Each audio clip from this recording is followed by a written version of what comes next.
ఆంధ్రప్రదేశ్ విద్యార్థి యువజన చేసి ఏదైతే రాహుల్ గాంధీ పర్యటన అనంతపూర్ జిల్లాలో రైతుల వాదార్శానికి వస్తానని చెప్పినటువంటి రాహుల్ గాంధీని ఖచ్చితంగా అనంతపూర్ జిల్లాలో మా విద్యార్థి యువకులు ఖచ్చితంగా అడ్డుకుంటామని చెప్పి ఈ యొక్క వేదిక ద్వారా హెచ్చరిస్తా ఉన్నాం.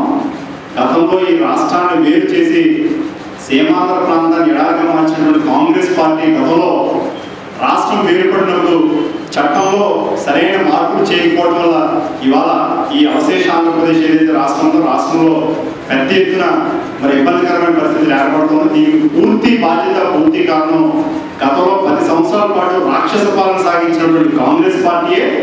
మరి ఇవాళ అట్లాంటి కాంగ్రెస్ పార్టీ ఈరోజు 2014 ఎన్నికల్లో ఏ ఒక్క సీటు కూడా తెచ్చుకోలేనటువంటి వ్యక్తులు ఇవాళ ఆంధ్రప్రదేశ్ రాష్ట్రంలో వచ్చి కుహన రాజకీయాలు చేస్తా ఉన్నారు.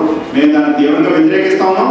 అవసరమైతే కాంగ్రెస్ హటావో దేశ్ బచావో అనే నినాదాన్ని మొత్తం దేశంలో ఉన్నటువంటి అందరు ప్రజల యొక్క చేరులోకి మేము వెళ్ళడానికి సిద్ధంగా ఉన్నాము.